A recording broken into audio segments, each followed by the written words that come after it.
killing it hosting reveal. I'm going to take the mic for a little bit, and we'll get back to our little shenanigans as to who can do the crazier things on the live stream later on. If we have any of the panelists as attendees right now,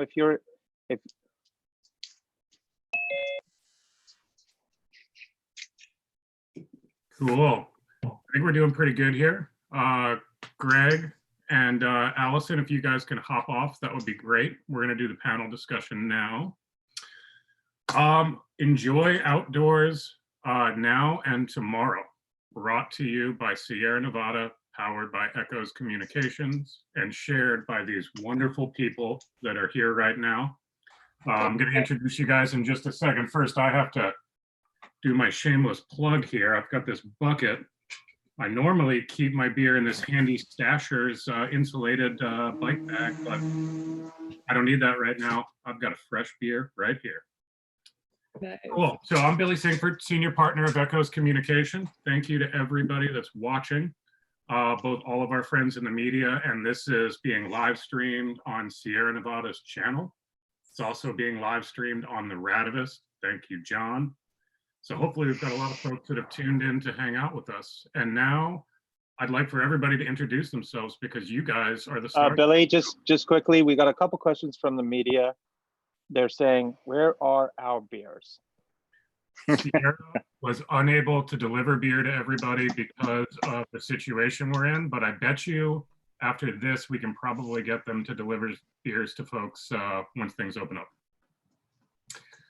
Cool. So let's do some intros here, guys. Why don't we go round robin? We'll start up at the top, and we've got Greg over there. Everybody go for it.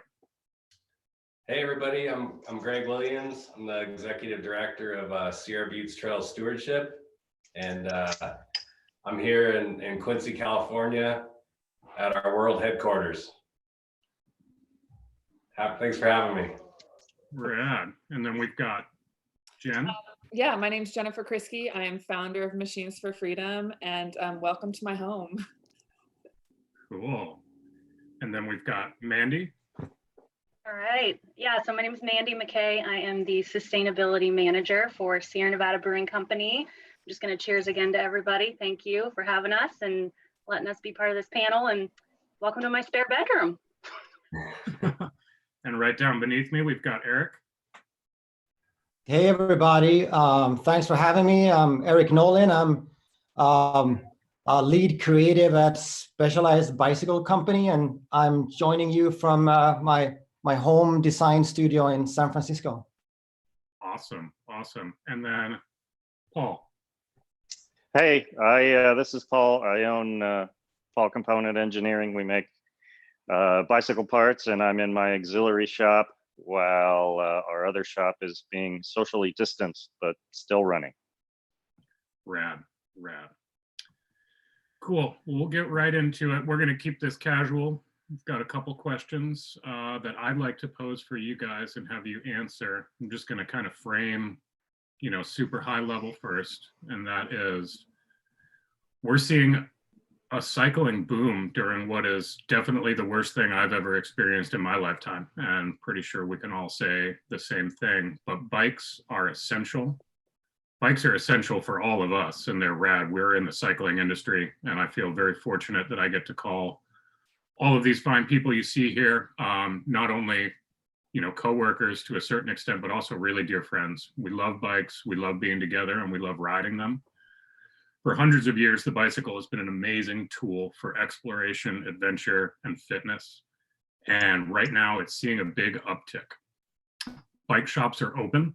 Bike shops are deemed as essential. And that's a really big deal. I think that has helped our industry. We're doing pretty well. I mean, everybody's having a hard time, but we're doing pretty well. So what does this look like for everybody? The bike shop, let's talk about that and start there. Right now, people are going into bike shops, they're going in for service. Most people are actually making their purchases online and having them socially distantly delivered. So what does this look like now? And what has your guys' experience been with the IBD, whether you've been to one or whether you've just spoken with people? And then really, what does it look like when we all come out of shelter in place? How is the bike shop going to be a part of our community? It's still going to be a pillar, but what is that going to look like? So with that, I want to go ahead and throw it off. Jen, if you want to maybe start and tell us what Machines for Freedom's experience has been. Yeah, so this has been a really interesting experience for me because, you know, Machines is a digitally native brand. So you know, and so we talk a lot about like this tension between online sales and in-store sales, right? Which all retail is experiencing. But what really has been highlighted for me through this whole process is this idea that bike shops are essential, right? Like we need the IBD. And that the IBD is really an essential part of our whole cycling industry's ecosystem. Because like what you're seeing right now is so many people coming in and buying bikes for the first time, possibly. They're putting their kids on bikes like in droves for the first time. So we're potentially seeing a whole new generation of riders. You have people that are trading in their cars for bikes because maybe they've just lost their job and this is a way for them to save money. You know, so like all of a sudden you have all of these new riders coming into IBDs. And this is really, the IBD has become the first point of contact for all of these new consumers, which is so important. You know, it's like, you know, to put it in like dry business terms, you know, companies pay a lot of money for customer acquisition, right? And now in the midst of this crisis, IBDs are given this, just like, I should say some IBDs that are in certain areas of the United States, right? In certain parts of the country are being like handed these customers in droves. So then the question becomes, you know, like, what can we do to retain these customers? And like, what can we do to keep these people riding? And I think this gets to some points that the cycling industry has kind of been in some growing pains in for a while, and that this crisis has kind of fast forwarded. And this is this idea that like, you know, cycling has sort of been a bit of an outlier sport and has sort of operated on the fringe. And you know, we talk a lot about the cycling community as being family, which comes with so many pros. You know, it comes with community, it comes with shared experience. But in a business sense, it can also come with some negatives where it can come across as sort of non-accepting and maybe even a little cliquish to somebody who isn't really familiar with the culture. So now is our opportunity to like really think about how we can change that. You know, how can the IBD welcome outsiders into our space? And how can we welcome riders that maybe are interested in riding a bike, but they don't identify as, you know, a cyclist? How can we make those consumers feel really valued when they step into an IBD and, you know, are getting on a bike for the first time? So, you know, these are sort of the questions that I pose to the shops out there, because if we can answer those, that's where this industry has the opportunity to experience a lot of growth in the wake of the crisis that we're experiencing right now. That's awesome, Jen. And I think in everything, you and I have been thick as thieves this week getting prepared for this, and the message of inclusivity and having that not only resonate through Machines for Freedom, but resonate throughout our industry as a whole as we step outside. I think that's great. Yeah. Paul, Component Engineering, bike Yes, shop. sir. Tell me. Yeah, well, I through high school and college, I spent 10 years in working in bike shops. They're near and dear to my heart. I think my biggest point would be that the online purchasing trend not going to go away, but this leaves a great opportunity for bike shops. Agreeing with Jen in that now you've got some room to innovate. There's change that always means innovation, and the experience, the try to be welcoming. That's a big one, because we can be very cliquey and know it all and puff our chests out because we're so fast. But this thing that's happening, the coronavirus, yeah, huge opportunity, because so many people are on bikes. So many people are staring at that old project in their basement. So many people also need to know that bike mechanics know what they're doing. And in the long run, them fixing your bike is going to save you money. There's hundreds of tools these days. Bikes are complicated now. So I think getting that word out too would be highly advantageous. Awesome. Thank you, Paul. Opportunity. Absolutely. And did you just say that you were fast? Because I'm not fast. I don't know. I've never been fast. I'm like, come slow people, come in. Let's gather together. We can be slow together. Come into the bike Alrighty. shop. So let's move it down. Erik, bike shops. What does Specialized think? Yeah, I think I'll try to offer sort of a global perspective on this. I love the local approach to this, but Specialized is a global brand, and we're a hungry and learning organization, always try to evolve and seeking to understand. And for us, the digital versus IBD is nothing new. It's been going on for a decade and more. But I think that this crisis has sort of highlighted the different powers of the two. And, to me, it's not a polarizing black or white. It's not either or. It's not digital versus IBD. I think it's more of a multifaceted opportunity for those who gets behind it. And then, of course, for people who don't fully understand it, it's a threat. But as we listen to our writers, and in our world, in Specialized world, the writer is the boss. When we listen to them and their ever-changing needs of consumer patterns, and I think the role and the format of the IBD also has to evolve with them. One example I think is a good example is Specialized has something called click and collect. It's not a fully online solution, but it's a system where you browse and buy your bike online, and then it gets shipped to a local retailer. And this system has actually been really beneficial to retailers globally during these lockdown times. And I think when used right, there shouldn't really be a conflict between digital and IBD. It's just another tool. And it's like what Jenn said, it's never going to replace the need for human interaction and for community efforts and education and service that the retailers can offer.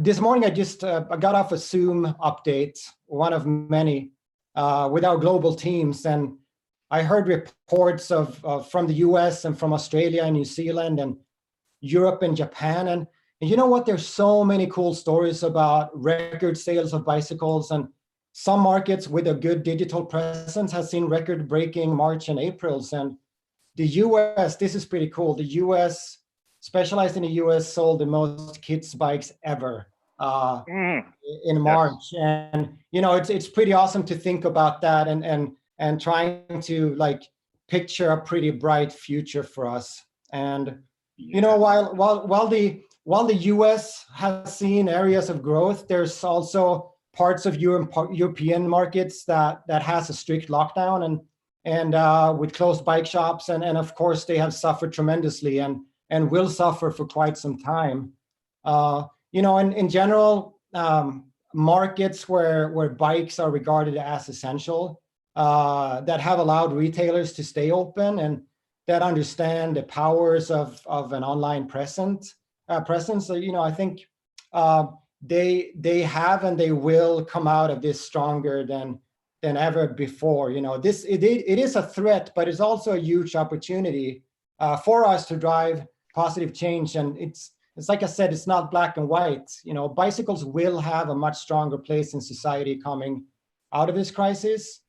And the digital frontier that we see now is just another tool for riders and for retailers and for brands. And I think this trinity is really important. And I think those three aspects or three parts will have an even stronger bond than ever before. I love bike shops and I still support them. We love our retailers and we'll continue to support them. And we do know that cycling will see a boom like never before in the years to come. And IBDs as well as digital tools will play a huge role in reaching new riders and play a big part in this crusade. It's a bright future. It sure is bright. And I was actually talking with Jenn about this the other evening, and that more children's bikes have been sold since shelter in place than ever before, and that just gets me really stoked and gets me really excited that we've definitely got some a little bit of a hard time ahead, but it is it's our responsibility as an industry to make sure that everybody knows how awesome bikes are, and to make sure that as many people as possible continue to ride when this is over. Cheers to that. Yeah, cheers to that. And Erik, you didn't do the shameless plug, so I'll do the shameless plug for you because I'm that kind of guy. You can also check out if you go to the Reveal website and if you go to the panels page, every single one of us took a little bit of time and wrote a little something about ourselves. And we also dropped a few links and things in there. There's a myriad of things you can do, places that you can give back, places that you can learn. Another little piece of hope that was dropped by Erik, you're my good friend, and crazy guru Ben Capron told me that today the World Health Organization dropped a note about bikes, encouraging everybody to get out and ride them. So I think that's rad. Awesome. Greg, I'm going to give you just the littlest bit of an intro on this IBD thing because everybody else here is a brand representative, and you are also a brand representative, but your brand has we were talking about it the other night, as it's a stool, right? You've got a lot of things going on over there. So maybe before you start talking about the IBD, tell people just the littlest bit about Sierra Butte's stewardship and then roll into the IBD discussion. Yeah, I think, I mean, it's all connected for us, right? Like, you know, my whole adult life has been spent through a bike shop in Downeyville, California, and inviting people to come up, promote the town. And right now, like, our town isn't welcoming tourism and is encouraging us to not open the doors, because as soon as we do, people want to come to town. So, you know, there's signs up that say, you know, visit a kindly distance from our community, go home. And parking lots are, you know, taped off. People are, you know, we have a mechanic working at the shop and the door is locked and people knock on the door and it's like, ain't happening, you know, like we've been asked by the board of supervisors to please not open. We have an elderly population with no health care. And I think a lot of probably mountain towns, you know, bike shops are seeing kind of the same thing. You know, we have 0 cases of COVID in our county. And so it's like you know, the emphasis is really placed on us to be responsible and take care of ourselves, you know, kind of, you know, very unique, shitty situation that we're in, but we're trying to, you know, for us, like really focus on, you know, the good we can do. And right now it's getting our trail crews back to work, which, you know, our bike shop is part of our nonprofit. So when the bike shop does well, we pay our trail crew to maintain the same trails that people come and enjoy, you know, as tourists in our town. So we're focused on getting our work listed as essential, being able to protect the watersheds, the habitat, public safety. So get those agreements in place with the forest, with the county health, get some locals back to work, and not, you know, not focus so much like on getting our bike shop open. You know, like we're in a situation where, you know, we run shuttles, you know, hundreds of people a day. We put 12 people in a van, we take them up to the most awesome place in the world, unleash them on the like big mountain descents back into town where they can swim in the rivers and drink cold Sierra Nevadas together and enjoy their company. And, you know, after 30 years of doing that right now, I can't tell people to come to our town. So bit of a mess, you know, and trying to really use what little brain power I have. Like I'm not geared up for this, but I have to be, you know, for my community, to keep them safe, and for my employees to try and get them back to work, doing the good work. So. Well, you're gonna make me cry. Don't make me cry. Downeyville. Promise we wouldn't make each other cry, Billy. Downeyville may be the most special place on the planet. You know, this is obviously a pretty California-based panel that we've got here. Erik, great points earlier talking about, you know, what is very hyper-local versus what is really global. This is affecting all of us. And Mandi, I'm going to toss it over to you here in a second. You are not here because you're part of Sierra Nevada. You're here because of all of the awesome information that's stored inside your brain and because you love bikes. So what is this? Talk a little bit about it. Tell us. Yeah, okay. Well, again, thanks for having me and letting us host this panel, and just listening to everyone is inspiring in different ways, and I'm really grateful to be part of it. And so cheers to everybody. And from a fellow essential industry to another, we're just fortunate. We feel really lucky and grateful that we can still be making our product right now, and that hopefully it is bringing some respite and a little sense of normalcy and comfort to people right now. We hope that's what, our beer always does for people. But I think, even though I can't really speak to sort of the IBD perspective, detailed, what I can talk about and what I can share is I do know, and I've seen and experienced, and I think all of us have, the way both beer and bikes unite people, right? And that's kind of what we're all talking about. And I think that's probably why most of us are in the industry. At least it's one of the reasons I'm a cyclist and why I'm in the beer industry. We're passionate about it and we enjoy it, and they go really well hand in hand, but not while you're riding, but they're collaborative. And I think, and I'll get to this later, but again, I think we're both beer and bikes have a way of uniting people. They bring people together, even in a digital age, even right now. And they build community, which does equal bike shops and everything else that we're talking about right now. And so also for the brewery, from our perspective, cycling, yeah, it's fun and we enjoy it and we like to drink beer afterwards, but it's actually a pretty core part of our founding and our culture and our history. Our owner and founder discovered Chico, California, which is where we're headquartered, while on a bike tour with friends, and he decided to stay here. And then he worked in and owned a bike shop before deciding he wanted to focus on brewing. Thankfully, he made that decision. But so I say all of that just to, and then since then, it's just sort of stayed woven in who we are as a company and in our culture. And so we feel a little bit part of the industry anyway, even though we're not necessarily bikes. We sort of feel like an honorary member, and we are grateful for that. And our history with supporting events, both locally, regionally, nationally, it's an important part of what we do and why we support those events and communities with biking. We see it in my world, in the sustainability world. Bikes, like we've all talked about, they really hit on the environmental, the social, and the economic benefits of a community. That's the definition of sustainability: environment, social, economic. Bikes hit all of those. They're at the crux there. And so when we're talking about sustainability or resilient communities, bikes have a huge role to play. And that's how we feel as the brewery and in my world. And that's not going to change. So our support for bikes and for the industry and for events, that's not going anywhere. I'm also the president of the board for Chico Velo, which is our local bike advocacy group here in town. And we host the Wildflower Century every year, and it's been happening for nearly 40 years. So this is the first year it hasn't happened, which is pretty sad. And I feel you, Greg, on a lot of levels. And the brewery has been part of that event since inception. And so we talk about events and that part of the bike industry.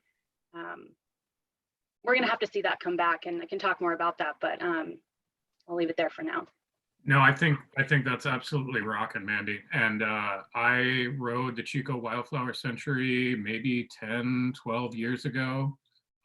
Please continue supporting cycling events and continuing to be Sierra Nevada, because we truly do love you. We're going to use this. We've got another couple questions. We have a question that came in from an editor, and it's actually just a very simple question. Greg, can you turn your hat around? Andrew Yee from Cyclocross Magazine would love to see your beautiful face. I need a haircut.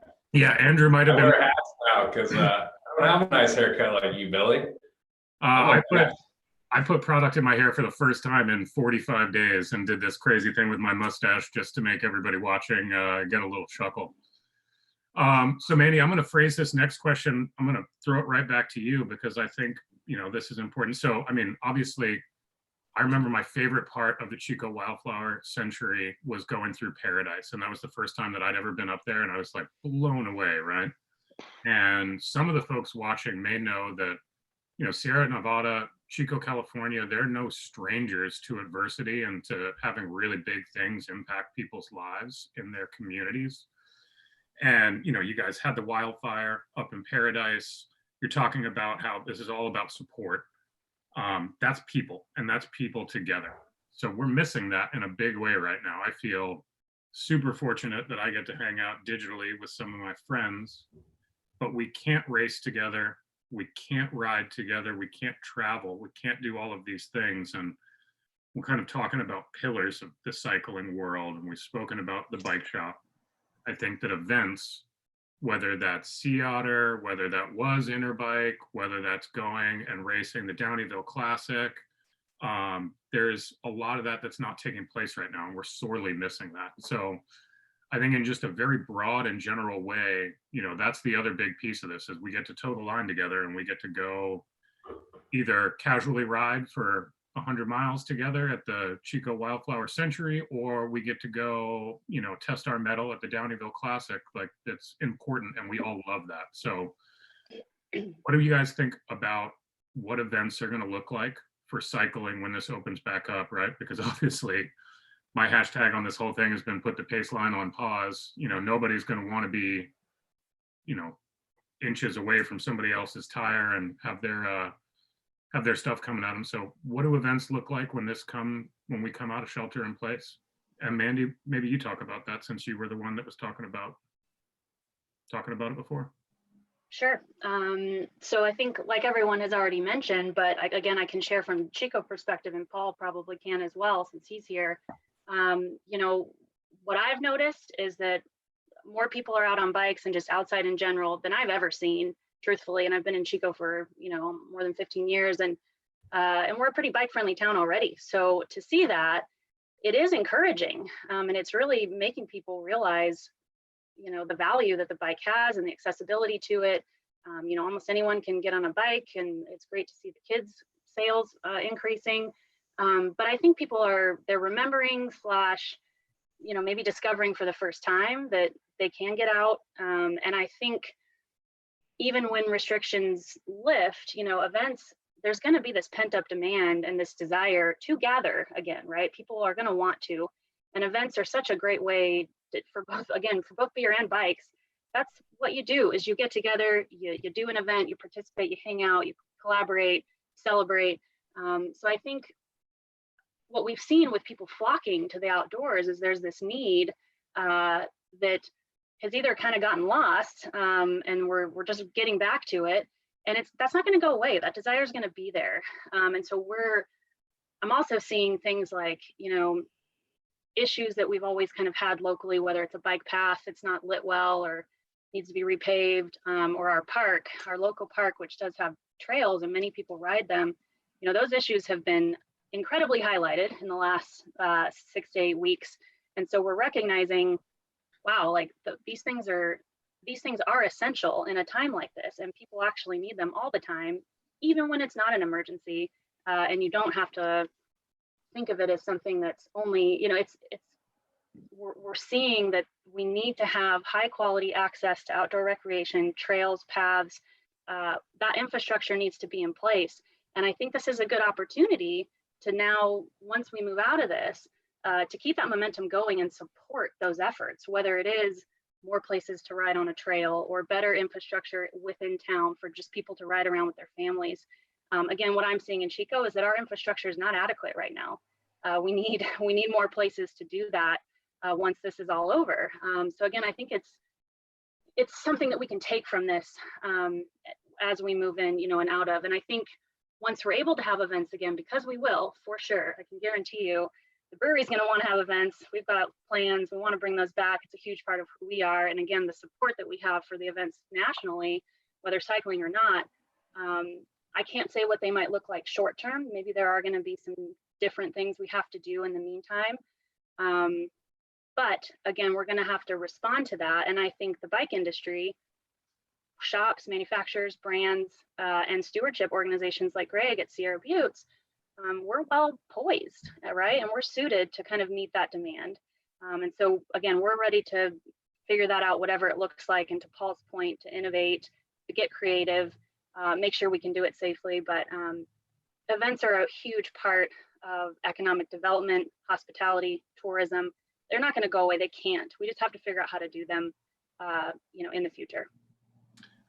I think it's going to be real interesting hearing, that the Tour de France is going to take place no matter what, but that it's going to be done in a socially distanced way without spectators. And one, just the tremendous amount of work and the people that are going to be essential to making that happen blows my mind.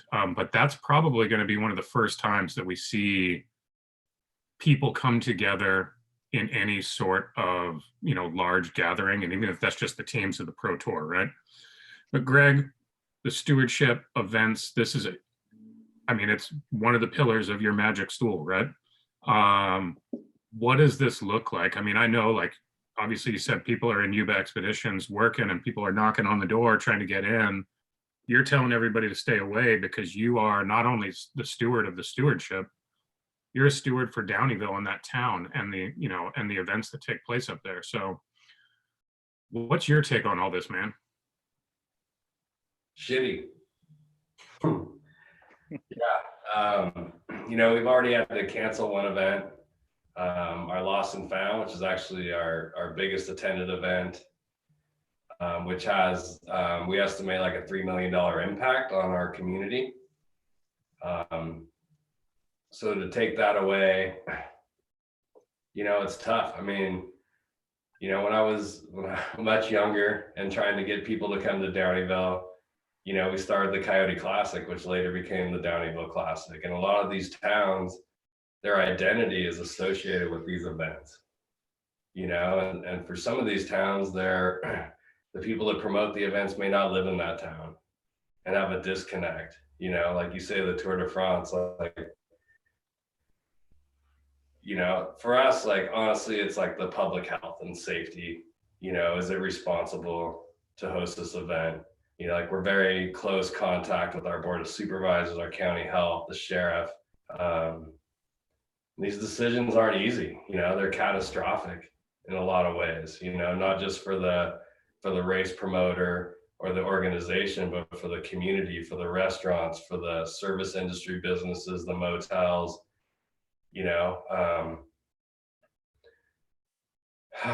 shit. Like, we've already lost businesses in these towns, they're done, they're closed. We've struggled to get these businesses open and to get them to a place where they're at now, and to lose them and to know the people behind that, like, they don't have the resources to bring them back. It's going to take a long time. We've been through the mining, and we've been through the logging. We've lost all the working families, and now, we're struggling. Like, how do we retain people? How do we make sure, like, we still exist, when this thing's over, like, and especially like with the stewardship, we're not just an event promotion company. Like, we promote these events and we fundraise because we have a bigger vision for this area, to help employ people, to create, what we call dirt magic, like build these trails. Like, since we started the stewardship, we've built over 100 miles of brand new trail. We've maintained 1,100 miles of trail. We've engaged 90,000 hours of volunteers, and so you start to remove, the fundraising aspects, and you start to remove being able to invite people to enjoy this place. And you start to remove being able to engage people to come up and even help you because they're not living in the county and they have to quarantine for 14 days to even come here to help you. The dynamics are completely different right now, and so I think for any event promoter right now, like, being really in tune with your community, and make sure that you're making the right decisions so that when this thing's over, like, we all want to be proud of what we did, the decisions we made, and also so we're welcome back into those towns. When I brought mountain biking to Downeyville, it was like the worst freaking thing you could imagine. Like, people didn't like mountain bikers, they were miners. And you're wearing Lycra and you're coming to town and you think you're gonna like be somebody, and then to like kind of transition through all that to be like accepted, and then to, like, for, you know, what we're going through right now where it's like visitors stay away is a complete shift in reality, you know. And so I just hope like people that are followers of us, like we're dedicated, like we're gonna figure this thing out. But if you love this place, like stay away right now and just know that we're gonna take care of it, and it's gonna be better than ever when you come back. Right on, Greg. Right on. Stay away from Downeyville, everybody. You heard it from Greg Williams. Paul, I'm going to pose this to you in just a second, but first off, to our friends in the media that are watching, first off, miss you guys. Second off, you guys are all sending me awesome texts and emails and chats throughout all of this.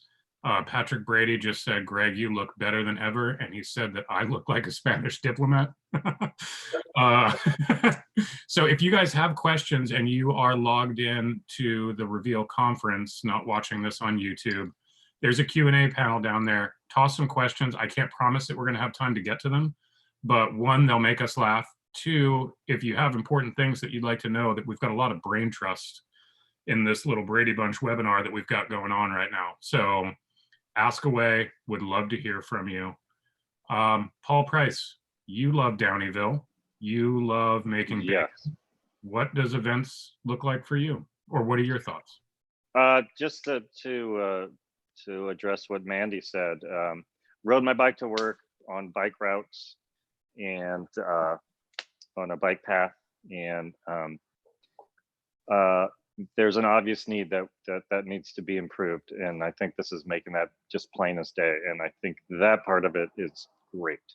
And then Downeyville is my favorite place on earth, and every year we budget a pretty large amount to do aid stations at every race the stewardship puts on, and we just do that because it's so fun. We connect with so many people, and it's just the best. It's the best. And you're in this beautiful place and you're talking with like-minded people and you're giving them bacon and beer, and they're very happy about that.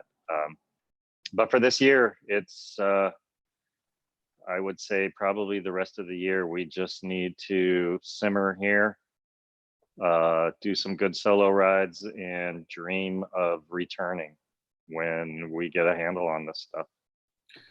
That's a good message. That is a really good message. And I think, Paul, I love the fact that you give back not only, you know, what comes out of the company's coffers, but you give so much of yourself to Downeyville and to the stewardship. And Greg, I'm going to make you cry, dude. I promise I'm going to make you cry. Right on the edge, dude. All right, we're not going to go there. What we're going to do is we're going to pivot over to Jenn. Tell us a little bit about your perspective on this, and what does it mean? When do you think people are going to be getting back together, and what are your both professional and personal feelings on that? Yeah, I mean, it's so interesting to me just to see how polarizing this crisis is. You know, you have some businesses that are booming through all of this, and then you have others that have just gone dormant. And so, yeah, it's like, how can we restore, you know, balance to this situation? And the canceling of live events has been tough. This was the first year Machines was planning on activating at a lot of these events. You know, we were really excited to finally bring our brand into real life, rather than just existing digitally. So this has put a pause in those plans for us, because it seems, just following the news and listening to the health authorities, like it really seems that like until there's a vaccine in place, it's going to be difficult to get people together in very large numbers. You know, and maybe there's a stopgap in having events that are smaller in quantity, you know, smaller in groups for a while until we can like ramp back up. But I guess my hope is through all of this that, you know, this is going to give people an appreciation for those events that were going on before all of this happened. And so that when we are able to meet up again, I mean, I think Mandi's totally right. Like, you know, it's really important to people and people have a desire to do it. And so, you know, hopefully we'll be seeing record numbers at the back end of this on some of these events, you know, that the turnouts will be bigger than ever, that, you know, the excitement around them is going to be bigger than ever. And so it's just a matter of like, how can we get through this this period of time to get through the other side so that we can see that success on the other end. I like what you said there, that there may be some way. Obviously, I'm staying as far away from everybody as I possibly can. That's not because I don't love them. It's because it's what we all need to do. But maybe there's something where we can figure out a way to start doing small things, not now when we're told it's okay. And then even after that, let's measure and make sure that we're doing the right thing, right? Just because a governor or a leader tells us that it's the time to go do something doesn't mean we need to all make those decisions for ourselves. I think that's important. Erik, what do you think about all this? I remember I have two very fond memories that just popped into my head. They're both two of my favorite photos that I've ever taken. One is you and Dylan on the tandem, and the other is you completely shelled wearing your high-vis yellow kit, both at the Lost and Found race with the Sierra Buttes throws. So what do you think about events, man? They're a big part about you. I know that you do all this ultra endurance stuff. You've done the length of Sweden. You're avid randonneur. What does this look like riding with other people right now? I mean, it's not happening. You know, I'm a rider. You know, I'm not so much into the sport of cycling, and not everybody's going to like this, but I've always had sort of the idea that cycling, the bigger scope of cycling, has been kidnapped by the sport of cycling, and that's real cycling, and that's the only way that you could really be valid sort of as a cyclist, if you measure yourself against others, and it's a timed event, and it's more of the I instead of the we. But what I do really appreciate is well, first of all, seeing and knowing that the cycling will grow in the coming years. Like we all see the trends and tendencies going towards that, and knowing that, and then also seeing events like the Lost and Found, and what Greg and the organization is throwing in the Lost Sierras. To me, those events are way more about the social aspects of things, being outside in nature. You know, it doesn't necessarily have to be once a year or 3 times a year like the Triple Crown. To me, as a rider, you know, going into nature and spending time there, that's what matters to me. I can do that with 5 people every weekend, or I can do that with 500 people once a year. But I think what I'm saying here, you know, even though we might have to tweak events as we know it, we know that what gravel events has paved the way for is a way more social and cultural sort of significant way of playing bikes together than timed events like the Tour de France or elite events like sports of cycling. And I want to say, like, once this shit situation is over, you know, going to Downeyville 10 times over the year instead of once every year for the Downeyville Classics is probably a good trade-off. You know, or doing the Wildflower Classics, going to Chico 5 times instead of once a year is a good trade-off. And I don't necessarily see that we need to go back to where we were with the events. I see that we can create a context for where people ride bikes in nature, and where societies and communities can thrive on that long term, all year around, instead of 2 short months over the summer. I can't wait to play bikes with you very soon, hopefully, Erik. I miss that very much. True miss, all of you guys. So I think a lot of really good points. We covered a lot of really deep industry stuff there. We went down into some rabbit holes. We jumped up into the sky a little bit. Still haven't made Greg cry. I'm going to take care of that at the very end. But now part of this, like, we're all getting together. This is people's lunch break. Let's bring a little bit of joy into people's lives with the next questions, and let's talk about some uplifting stuff. So this is meant to be just a little bit more casual. We're not talking about the future of the industry here. We're simply just chatting. one thing that I found, and I've got no order on this, guys, so just chime in as you feel you should, and let everybody talk, and then go for it. But I got a little bit nervous that this shelter in place thing was really going to destroy our industry, right? Because we all really, part of why we love bikes is that we love riding them with each other, right? Don't get me wrong, I love going on a nice solo ride, but I love having deep or not deep conversations with my buddies when we're out there. So it kind of feels like this shelter in place has actually brought us closer together as an industry. At least that's the feeling that I get, and that's the vibe that's going on in my heart. What do you guys think about that? I know that we're super distant, but it feels like we're closer than we've ever been before, and we're evaluating the way that we deal with our industry. We're evaluating how we deal with work versus not work, our lives. I mean, feels like we're closer.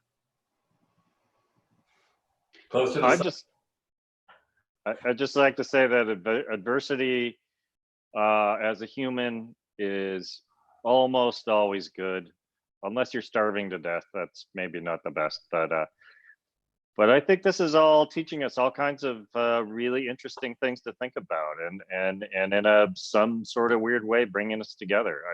I agree. Chips Chippendale is saying hi to everybody. Hi, Chips. And let's see, what's the next hot 2020 color I need to coordinate my wardrobe to clash with? Paul, what's the new, you gonna drop a little secret there? Yeah, it's zebra stripe. Damn it. Hey, Chips. I found these this morning. These are your sunglasses from Baja. I'll be shipping them back to you in the next couple days. I just needed to use them for this. I totally forgot that I had them. Greg, what do you think about all this? Shelter in place? Are we closer or are we farther? Are we going to walk out of this a better industry? I mean, I think for us, like, we're really focused on, it like takes me back to like when I was like just starting my company, like in the early 90s, and like going to the copy store, in Nevada City, and like running copies and like folding our brochure up, and like even if I get like my neighbor to like recognize like my business, I was like, yeah, success, and then we moved on to kind of like this like international, kind of brand, and attracting people internationally. And now we're really, like with the bike shop, especially, like where we are, like our newspaper just went out of business. Like this is a newspaper that like serves our entire county, that has like almost a 90% readership, that just like, there's no advertising from the businesses, they folded. And at the same time, like the Downeyville newspaper, the Mountain Messenger, the longest running newspaper in the West, gets their paper printed off newspaper. So like, how do we attract like locals? Like once we do a curbside, like phase 1 opening here in Quincy, like how do we make sure that the locals know what we're doing? So like we're partnering with like local businesses that are open, like our cooperative, our food co-op.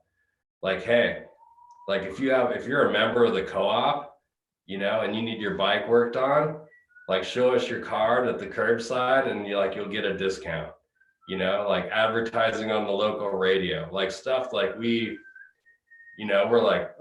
over that, like, we're international. And now we're like, man, we really have to like think about like how we're even going to reach like the 500 people in our town, make sure that they know like where we're at. I can't believe the paper is out. And I mean, for those of you that have been to Downeyville, people are socially distanced on purpose in Downeyville. And so there's nobody up there is clicking on to the World Wide Web to get the news necessarily. So that's super interesting. Mandi, what does this look like through your lens? Yeah, so I was thinking about it as you were posing that question. I think, and as Paul said, I think no one wishes for a pandemic. No one wants people to die. That's not what we want. But it does give us this pretty unique opportunity to see where we can improve, to see how we can do things better. And it forces change change is hard. No one looks for change, right? There's very few people that are like, yep, I'm gonna like turn everything upside down and start over. And I know that more than anybody, because everything I do is about getting people to think differently or change their behaviors, whether it's zero waste or energy conservation or alternative transportation, whatever it is. Change is hard. So we don't want to change normally. It's not something we look for, but in this case, there really are a lot of things that we can learn.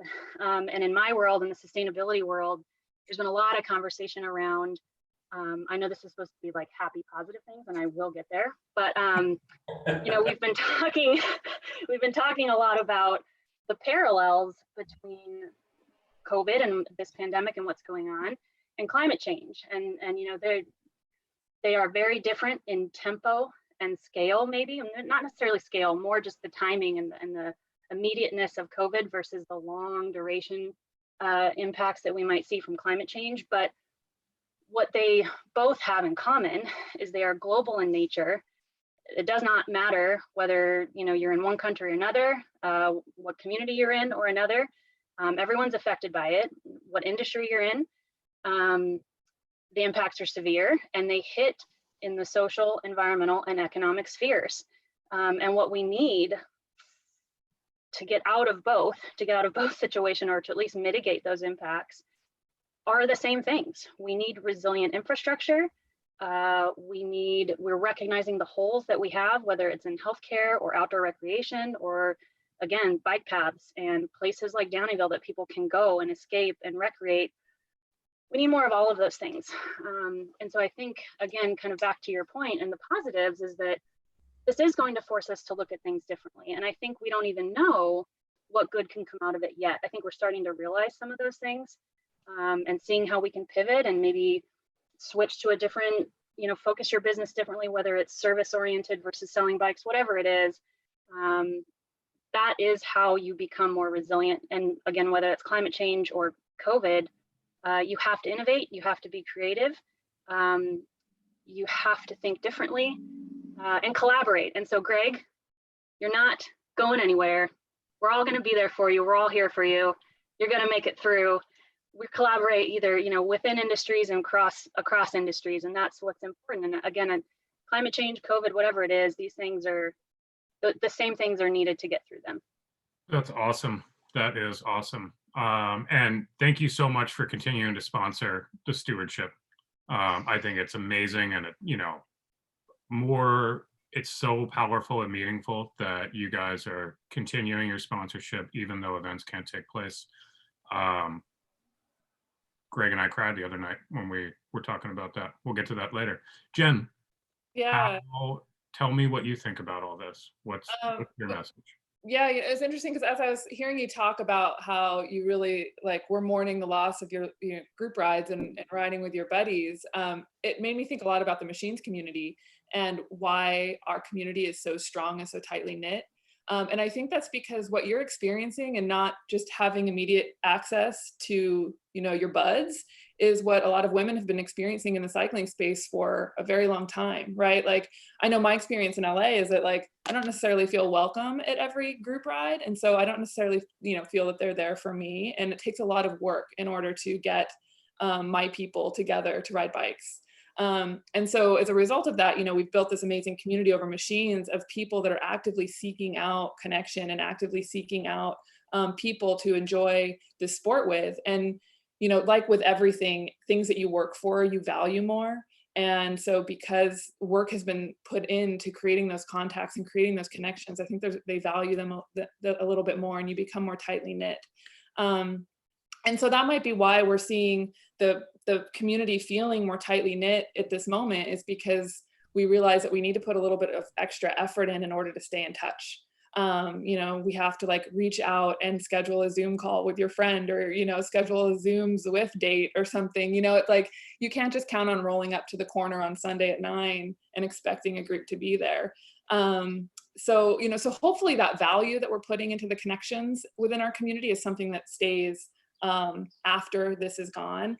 And, and hopefully too, it also allows us all to have a little bit more empathy for one another, for those people that feel like they're not accepted into the sport. realizing that like, that work is hard, creating those contacts are hard and building that community is hard. And so just opening it up to everybody as we move forward and we move past this pandemic. I think you dropped a lot of really valuable stuff in there, Jen, both about the state of the industry and gender, but expectation, right? What you just said really resonated with me. Like I'm a guy, I'm not a lady, but the expectation of showing up to a group ride and of being welcomed there, that's not going to take place, and that we're all going to have to do a little bit more work, both now and later, to bring it back to our topic, that this is not going to be magic when it all opens up, and it's probably going to be a little bit messy. I'm speaking specifically about the cycling industry and about bikes in general. It's like, nobody's done this before, so are we going to nail it? Probably not. We'll hopefully all do the best job we can, but I don't think anybody should have any preconceived notions or expectations about what things are going to look like, other than the fact that we're going to hopefully love each other a little bit more, be a little bit better to each other. And we're still going to love cycling quite a bit. There have been a ton of questions. There are a lot of questions on the YouTube, which I can't watch right now because we're doing the Zoom jam. I've also gotten a ton of questions via text, and then there are questions in the panel themselves. So if we want to all collectively go through there and answer them in the comments, we're going to have less than like 30 seconds for everybody to do their closing statements. We're going to start with Greg, but there's been a very special request for me to do this, so I'm going to do it. There's your magic. Yay! Greg, I'm super stoked that you get to go first. We're going to give you 45 seconds. Everybody else gets 30 because this is actually going to help the stewardship. I'm going to throw the link in the YouTube comments immediately after this. Take her away, Greg.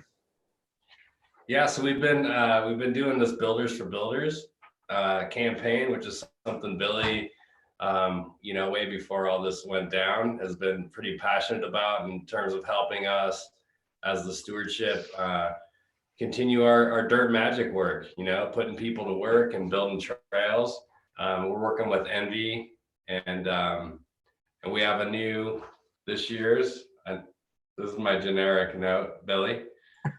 But it's Builders for Builders. It's with Envy, and it's through go to our website, sierratrails.org, and you can help us put people back to work. That's our main goal right now. Get our trail crews back out working, and keep this place golden.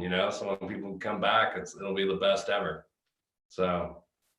Oh yeah, and just you can donate as much as you want, but $10 gets you a ticket. You get a custom bike if you win. You get to support the Sierra Buttes Trail Stewardship no matter what.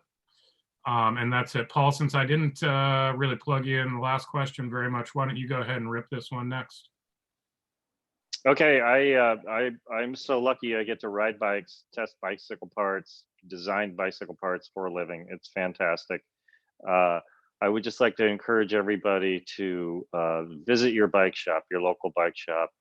Let them help you if they can, and just get out there, enjoy the freedom of the bicycle on a social distance solo ride. Those are sometimes when you solve the world's problems. You love solving problems on your bike. Mandi, what's your closing? Well, again, just thanks everyone for letting us be here in the panel. And I have also listed a couple things, as Billy mentioned earlier, under my bio of things that we're focused on, looking at, supporting. And I think just remembering that it's something inherent to both the bike and the beer industry is that collaboration and kind of that innovative and creative spirit, which is going to get us through this.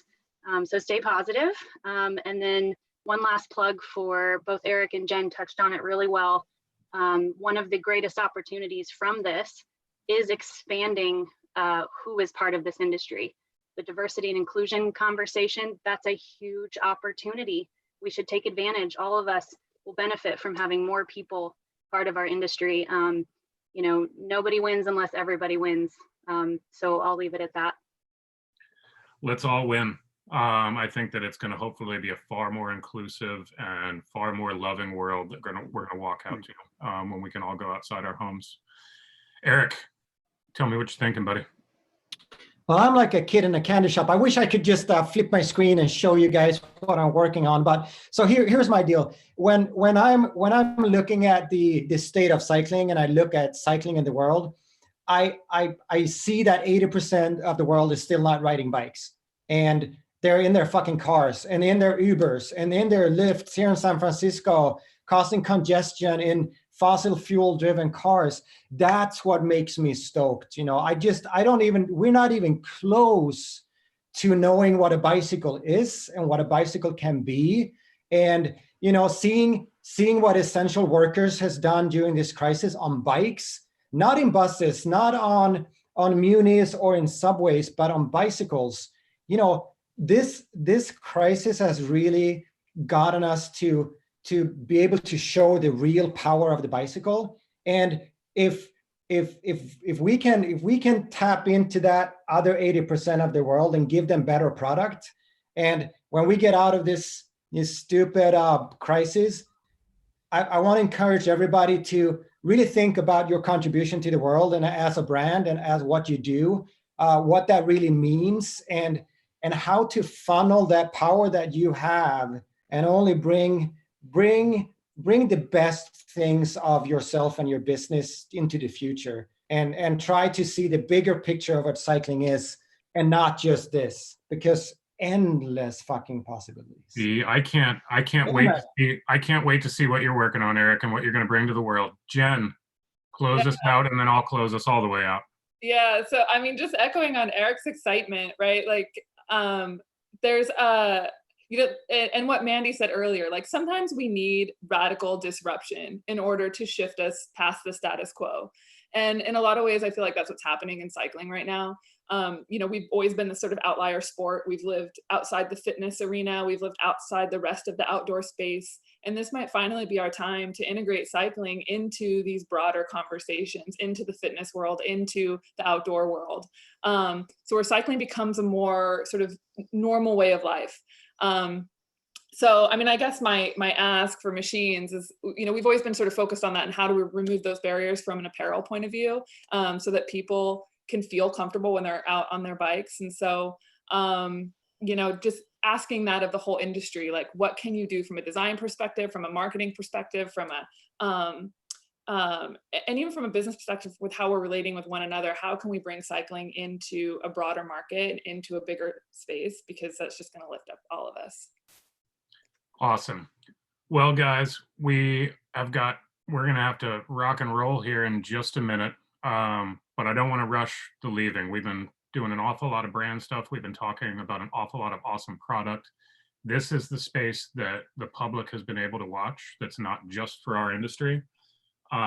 Thank you, all of you, for joining me in doing this, the ones that are on screen. And thank you very much to everybody that has taken the time to watch this or that will take the time to watch it later.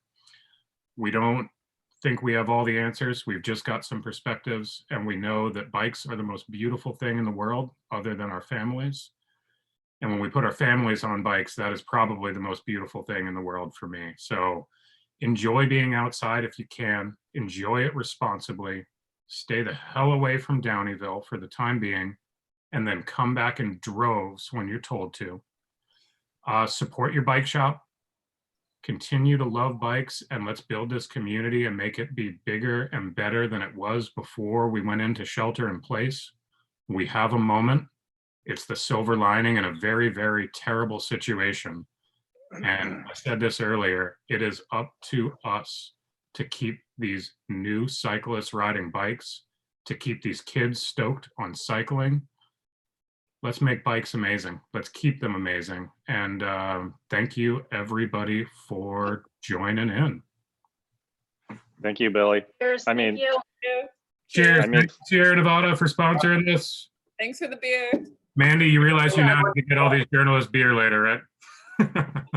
Right. Got it. We'll On figure it. it out. All right. So we are going to keep on rolling here. Actually, everybody stay on. I got told we have an additional minute. We have one extra minute. Oh. Who wants to say something? Paul, what have you been doing? You've been riding your bike. I see you riding your bike because you're in Chico. You can do that, right? Yeah, and what I've been doing is it's getting warm here, and I've been going at 5 when it's really, really hot, and I'm slow as heck. But most people are not brave enough to go up there when it's so hot. So trails have been clear the last few days. So that's my jam. I can't wait to ride in Bidwell with you later on and go as slow as possible with all the high fives and hugs. Jen, what does it look like in California and LA? Are you actually able to get out and ride? I mean, the weather's beautiful. And if you stay on like residential streets, it's not a big deal.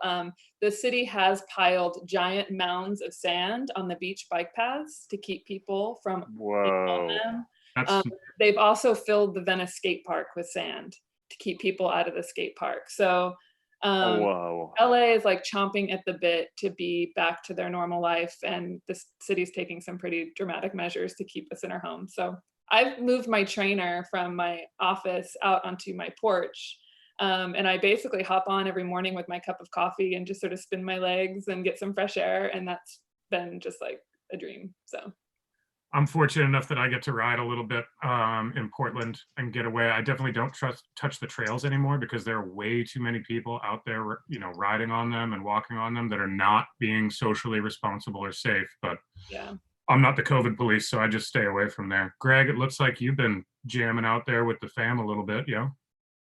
Yeah, I've been e-biking. I've been riding from my house with my kid, taking him on rides that he never would have done before, and talking to people that just trying to keep touch, you know, with longtime friends and partners, and take this time to really make sure I'm okay and other people are okay. So we have a request and then we're going to end, and this is how we're going to end. Hi, Holly. We're going to start the Sea Otter presentation in just a second, but we have been asked specifically by the public, and I've got it in 3 texts over to my right.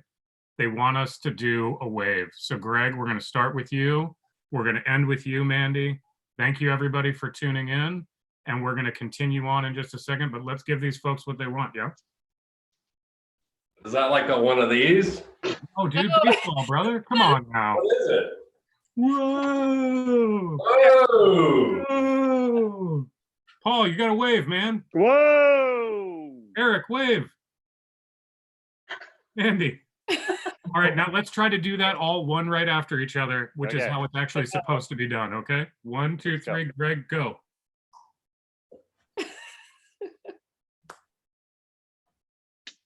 We're killing this. Yeah. All We're right. so Cool, awesome. guys. Thank you Thanks, for the panel. everyone. If you guys can all log off, that would be awesome. If any of you want to stay on, I can move you to attendee. Just let me know. Thanks, everybody. Thank you. Thank you. Thanks, guys. All right, so moving on, we're going to continue now with our reveal programming that was open to the public for the panel. Paul's figuring out how to turn off his phone. A wizard of technology, that man, by the way. And we've got Holly.